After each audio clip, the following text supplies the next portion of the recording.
ನಿನ್ನೆ ಕೋರ್ ಕಮಿಟಿಯ ಸಭೆ ರಾಜ್ಯದಲ್ಲಿ ನಡೆದಿತ್ತು.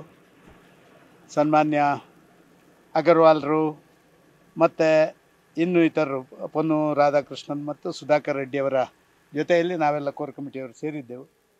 ಒಂದಷ್ಟು ವಿಚಾರಗಳ ಬಗ್ಗೆ ಮತ್ತೊಮ್ಮೆ ನೀವೆಲ್ಲ ಕೂತ್ಕೊಂಡು ಅದನ್ನು ವಿಮರ್ಶೆ ಮಾಡಿ ಒಂದು ರೀತಿಯಲ್ಲಿ ಎಲ್ಲವೂ ಕೂಡ ಸಹಮತದಲ್ಲಿ ನಡೆಯುವಂಥ ರೀತಿಯಲ್ಲಿ ಆಗಲಿ, ಅದಕ್ಕೆ ಬೇಕಾಗಿ ನೀವು ಪ್ರತ್ಯೇಕವಾಗಿ ಕೂತ್ಕೊಳ್ಳಿ ಅಂತ ಹೇಳುವಂಥ ಆದೇಶವನ್ನು ಅಗರ್ವಾಲ್ರು ಕೊಟ್ಟ ರೀತಿಯಲ್ಲಿ ಇವತ್ತು ನಾವೆಲ್ಲರೂ ಸೇರಿಕೊಂಡು ಇನ್ಕ್ಲೂಡಿಂಗ್ ಸಿ ಟಿ ರವಿಯವರು ಈಗ ತಾನು ರೈಲಿಗೆ ಹೋದರು, ಎಲ್ಲರೂ ಕೂತ್ಕೊಂಡು ನಾವು ವಿಮರ್ಶೆಗಳನ್ನು ಮಾಡಿ ಒಂದಷ್ಟು ಮಾಹಿತಿಗಳನ್ನು ಕಲೆ ಹಾಕಿ ಆ ವರದಿಯನ್ನು ನಾವು ನಾಳೆ ನಮ್ಮ ಕೇಂದ್ರದ ವರಿಷ್ಠರಿಗೆ ಕಳಿಸಿಕೊಡ್ಲಿಕ್ಕಾಗಿ ಸೇರಿದ್ದೇವೆ.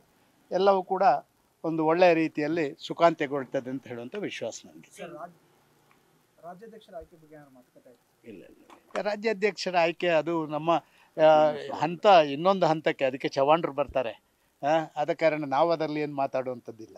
ಬಟ್ ಕೋರ್ ಕಮಿಟಿ ಸಭೆ ಆದ ಬಳಿಕ ತಮ್ಮ ಮನೆ ಸೇರಿದಂಥ ಉದ್ದೇಶದ ಈ ಮೀಟಿಂಗ್ ನಮ್ಮ ನೋಡಿ, ಯಾರ್ದಾರೊಬ್ಬರ ಮನೆಯಲ್ಲಿ ಸೇರಬೇಕು. ಇಲ್ಲಿ ಹತ್ತಿರದಲ್ಲಿರುವಂಥ ಮನೆ ಅಂತ ಹೇಳಿದರೆ ನಂದು, ಅದಕ್ಕೆ ಬೇಕಾಗಿ ನನ್ನ ಮನೆಯಲ್ಲೇ ಸೇರೋಣ ಅಂತ ಹೇಳಿ ನಮ್ಮ ಮಾಜಿ ಮುಖ್ಯಮಂತ್ರಿಗಳು, ಲೋಕಸಭಾ ಸದಸ್ಯರು, ಅಶೋಕರು, ಅಶ್ವಥ್ ನಾರಾಯಣರು, ಸುರಾನ, ಸಿ ಟಿ ರವಿ ಎಲ್ಲ ಸೇರಿ ಹೇಳಿದರು.